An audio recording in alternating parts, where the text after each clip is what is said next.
Salut à tous, c'est Blade NBA. On se retrouve pour la première vidéo actu NBA et aujourd'hui on va parler d'une équipe en particulier, les Suns de Phoenix.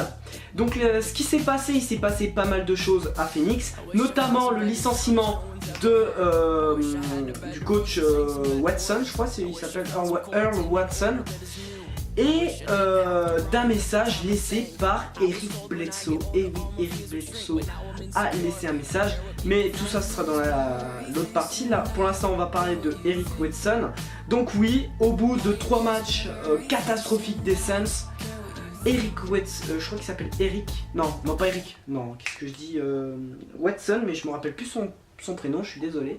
Donc le coach des Suns qui a été licencié, oui, parce qu'il faisait un travail de merde. Pour moi, c'était un des pires coachs de la NBA avec Freudberg et Alvin Gentry. Donc Alvin Gentry, le coach des Pelicans, et Freudberg, le coach des Bulls, qui je trouvais plus. Il y a aussi, après il y a Doc Rivers, mais quelqu'un de mieux, qui est pas terrible comme coach. Le coach des Clippers, et tout ça, voilà. Et au bout de 3 matchs, on vient d'apprendre que Watson a été licencié par les Suns et qu'il a été remplacé, mais je ne sais plus par qui, mais je sais que le coach est plutôt pas mal parce qu'il a été anciennement coach des Hawks, donc qui était pas mal, qui est parti, qui est allé aux Suns. Donc du coup son remplacement, j'espère que ça va permettre aux Suns de faire une meilleure saison que l'an passé avec ce nouveau coach. J'espère qu'il va faire progresser les jeunes pousses de Phoenix. Surtout j'espère que les branlés vont moins y être, parce que avec Watson les 3 premières matchs vont commencer, mais franchement je pense que Watson aurait dû être licencié, je pense bien plutôt avant les playoffs, je pense, mois d'avril, je pense qu'il aurait dû, parce que depuis qu'il est là, c'est-à-dire je crois, si je ne me trompe pas, depuis la saison 2015-2016, je me trompe certainement, dites-moi dans les commentaires, mais depuis qu'il est là, les Phoenix niveau bilan c'est extrêmement mauvais. Le Phoenix a fini 15e de l'Ouest l'année dernière avec 22 ou 23 victoires je crois, et le reste de la défaite. Bon, même si on a retenu un match exceptionnel de Devin Booker avec ses 70 points, mais ça, voilà, ça c'est pas non plus grâce au coach, voilà. Et là depuis, j'ai trouvé, je me suis dit quand est-ce qu'il va être licencié, parce que c'est un des pires coachs de la NBA, comme je l'ai dit, avec Freudberg et Gentry. D'ailleurs les deux là, je pense qu'ils vont être licenciés au bout d'un moment, j'espère en tout cas. Et du coup il a été licencié. D'ailleurs bonne nouvelle, parce que premier match face à Portland, grosse branlée historique des Suns. Ils ont perdu de 48 points face à Portland, mais c'est jamais vu dans l'histoire des Suns. Ils se sont pris une grosse branlée, surtout notamment au mauvais coaching et aux mauvaises rotations de Watson qui faisait n'importe quoi. Deuxième match, ils menaient pratiquement tout le long du match face aux Lakers. Et finalement ils arrivent à perdre à la toute fin, notamment grâce à Lonzo Ball qui a fait un bon match, très bon match avec ses 29 points. Et on a le 3e match face aux Clippers où là ils perdent de 42 points. Et là je trouve que là le GM de Phoenix et le proprio des Suns ont eu raison. Ils ont dit on en a marre de ce coach là, il fait n'importe quoi, nos Suns se font prendre de belles branlées depuis le début.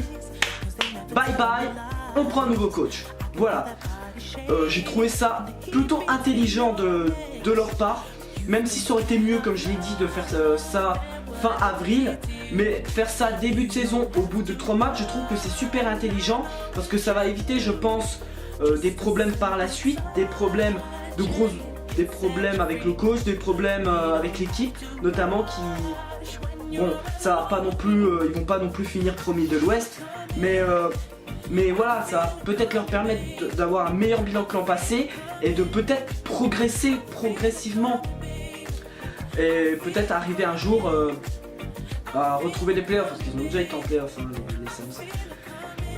alors je ne sais plus depuis quand. Puis, entre-temps, nous avons eu un message de Eric Bledsoe, je ne veux plus jouer, je veux me barrer. Voilà, il a dit sur Twitter. Donc pour moi Bledsoe, ça signifie qu'il en a marre de se prendre des branlées comme ça fait quand même un moment qu'il a Phoenix. Surtout qu'il en a marre de pas gagner, de pas aller en playoff, globalement de l'équipe.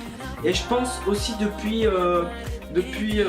l'explosion, on va dire, de Devin Booker qui est devenu, on va dire, le meilleur joueur de l'équipe, qui a pris la place de leader de Eric Bledsoe. Et je pense que Bledsoe, il en avait marre, et donc du coup, là, en gros, là, ce que j'ai pu voir là, c'est que le GM est en train de trouver des astuces pour le transférer. D'ailleurs, Bledsoe n'a pas joué au précédent match, il a été renvoyé chez lui. Là, après, il y a plusieurs destinations où il pourrait aller. Pour moi, j'aimerais bien le voir aux Bucks. Aux Bucks, c'est-à-dire qu'il va changer de conférence. C'est-à-dire qu'il va passer de la conférence Ouest à la conférence Est. Et à la conférence Est, on sait tous que c'est pas terrible au niveau joueur maintenant. Et que Bledsoe aurait vraiment sa chance d'exploser lui aussi et de finir All-Star. Pour moi. Ensuite, je verrais bien San Antonio. San Antonio, mais après il y a le problème, c'est que ça ferait trop de meneurs. Il y a Tony Parker qui va revenir, il est blessé, Patty Mills qui a été prolongé et Dejounte Murray qui est pour l'avenir des Spurs. Donc ça me paraît compliqué, même si j'aurais bien aimé le voir à San Antonio. Après je vois pas d'autres équipes, hein, mais je vois les Bucks, bien sûr. Après je vois pas, mais j'aimerais vraiment bien le voir ailleurs, n'importe où, sauf vraiment dans une équipe qui gagne. Parce que Bledsoe, c'est un joueur que j'aime bien, qui a du talent, hein, faut le dire. Et j'aimerais surtout le voir exploser son talent pour l'avenir. Voilà, donc c'est tout pour cette vidéo actu, qui était plutôt longue. Donnez-moi votre avis sur le licenciement, de Watson et le fameux message laissé par Eric Bledsoe sur Twitter. Donc on se retrouve prochainement pour une nouvelle vidéo sur la chaîne. Allez, ciao ciao!